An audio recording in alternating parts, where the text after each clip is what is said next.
Hi there, welcome. Sports Center from the nation's capital. I'm Scott Van Pelt. Busy program on the way. Chet Holmgren joins the show after the Thunder survive in the Garden. Plus, the Hornets continue what is something of an historic run. Another big win, this one in Boston.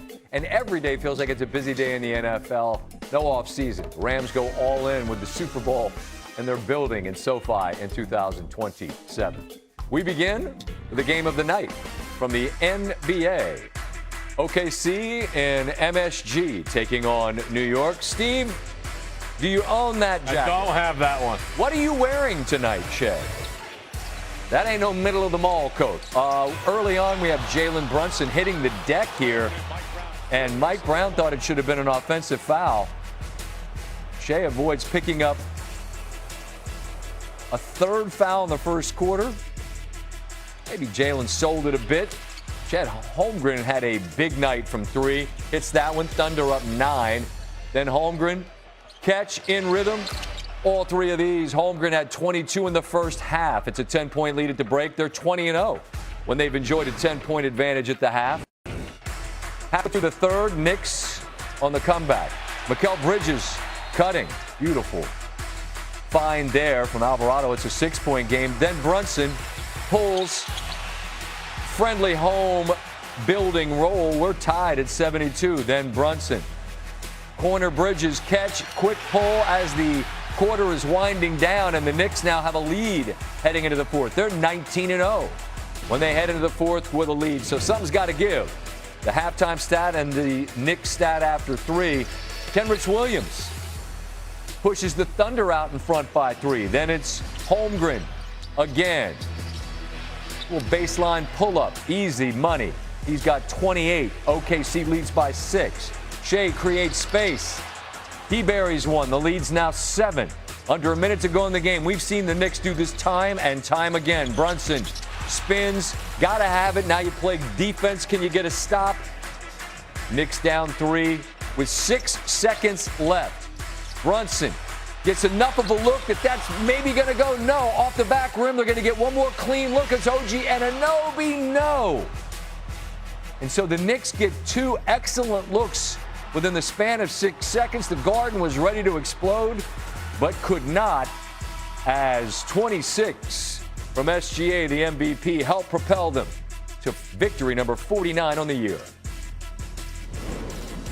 Pleasure to be joined on the program once again by Chet Holmgren. The Thunder get a 3-point victory. Chet, you had a big night. I'll get to it, but you're standing right under the bucket. What's it like when you got to dodge not 1, but 2 pretty good looks from 3 from good shooters that could have tied it up?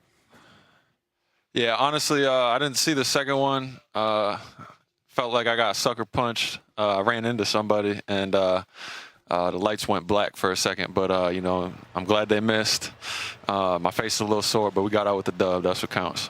And I'm glad that you're all right. I was curious about that because I thought I saw you hit the deck there, so you did have a collision. Well, the good news is for you guys, you're good and it missed.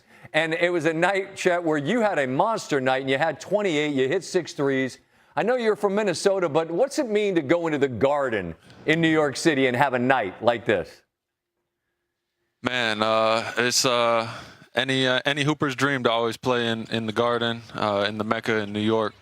It's the biggest city in the world for basketball. So, even though it's a back-to-back and we played in Chicago last night, the juices were flowing and we were ready to play. I love hearing that. There's an idea that it feels like that, and it's different in the playoffs. I mean, if y'all met them in the finals, it'd be out of control. But, I mean, on an early March night, it feels different, doesn't it? Oh yeah. The energy in here is always great. You can't come in,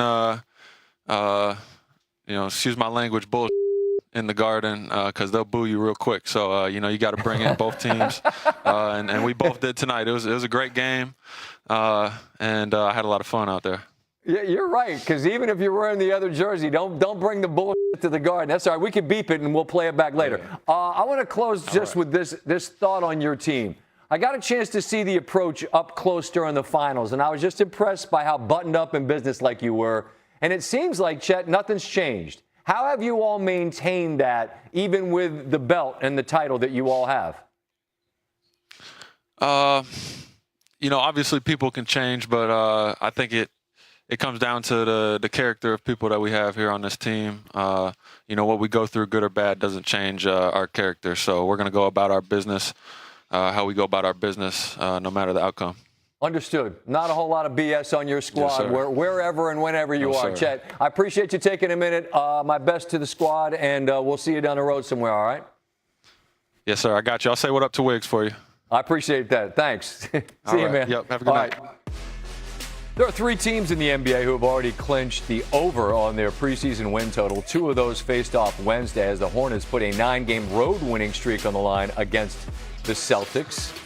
Con Knipple has been spectacular all season long. He was a guest on the show last night. Always afraid that we're going to put the curse on him and the team. That didn't happen. Brandon Miller downhill and shut it down! I know Dirk plays for nasty, but I had a request for the Dirk drop, and you got it. I could have hit it there.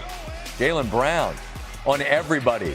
And the Celtics get that big 2 there, but they're down 21 on their home floor at the half. Hornets up 19. Kobe White, clean look, and that's cash. It's a 22-point lead. Con Knipple had a game-high 20. Didn't know it would translate this quickly for the rookie from Duke. Hornets continue to have a healthy lead, and then great defense turns to offense. Moussa Diabate, coast to coast, high flying slam, and it's a 24-point lead. We have not seen LaMelo yet. We can fix that. Step back, that little patented 1-foot 3-point J. He goes for 18. One more look at this. As the Hornets win, going away by 29. It's not just 6 victories. It's that all have come by 15 or more. Just the 4th team in the last 35 seasons to do that. And you're talking about some nasty teams they joined. 17-18 Warriors, you know what they're about. The 03-04 Pistons, both were title winners. And then the 11-12 Spurs that reached the Western Conference Finals before they fell to the Thunder. We welcome in Kendrick Perkins. And Perk, let's keep that Hornets flow going. I think this is a first for you and I. I'm certain we've never talked about this team. But look, they're playing really nice basketball, and they don't have to be a threat to win the title to be worth talking about. What is promising about them, and what's caught your eye? Well, Scott, let me say this. I love a young team that plays agenda-free basketball. It goes to show you that they're bought in and that they're losing themselves in the team, and it's not about individual goals. That's number one. Number 2, this team has a culture now. They have a guy that I believe is going to win Rookie of the Year in Con Knipple, who has set the tone of how to play the game the right way, how to be a true professional, is young but has an old soul.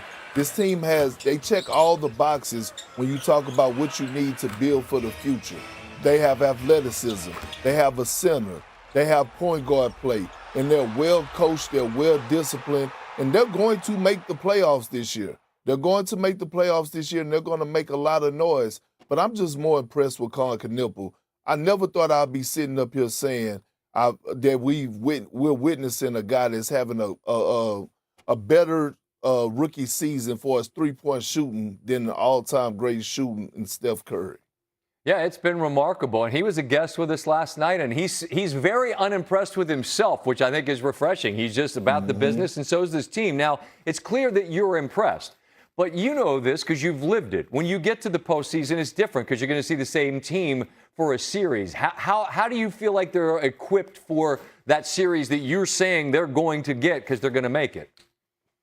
Well, I mean, they just got to go through the war. They got to go through the trenches, Scott. And it's a lot of ups and downs, and it's a lot of ups and downs throughout a 7-game series. You got to stay even keel. I know we hear that a lot, but it's a real thing because you may win a game 1 and then drop a game 2 and all of a sudden lose a game 3 and now you're down 2-1 in the series, but you got to stay even keeled throughout the series, and it's called growing pains. They're going to grow through it, but it's going to help them in the long run in the near future, and I'm just excited to see this young ball club get the just due that they deserve and be able to play on on one of the big stage, which is the NBA postseason, and showcase what they're capable of doing.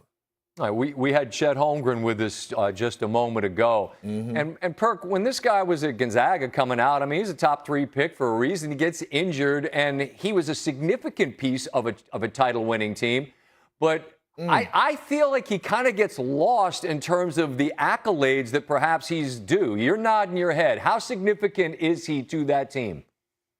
Scott, he is the most important player on the Oklahoma City Thunder. Yes, SGA is the best player, but in order for them to go and repeat to bring another championship back to Oklahoma, it's going to be done because of Chet Holmgren. He's already up for one of the top candidates, in my opinion, for Defensive Player of the Year, but he's been popular over the last month when you talk about his offensive production. Tonight, he was powerful.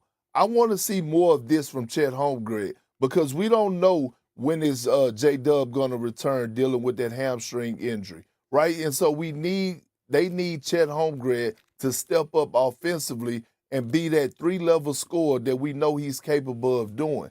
This was his first game since January the 20th of having 20-plus points. And his ceiling is too high for him not to go out on a night-to-night basis and be above that 20-point range. They're going to need him to be more assertive and more aggressive throughout this season and throughout the rest of this season and the postseason in order for them to accomplish their goal.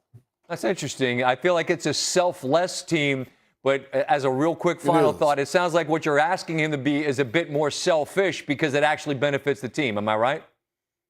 Absolutely. And look, Scott, let me say this. It's about, it's all about matchups, right? Well, of course. They're going to play series where he doesn't have to score 20-plus points. But it's going to become a time where he's going to have to get the ball, demand the ball, and be more aggressive. Quick story. Kevin Garnett, we played the Cleveland Cavaliers in 2009, 2010 in the second round, I believe it was. Doc Rivers came into the locker room before the series started. He said, look, Kev, I know you love to run the offense through Ray and Paul, but in order for us to win this series, you're going to have to get 20 to 25 touches on the low block. We did that, and we won the series. That's the type of player that I could see in Chet Holmgren and the type of effect that he could have. Great story, great perspective. As always, Per, appreciate your time. Stay well until next time, my friend. Thank you, Scott.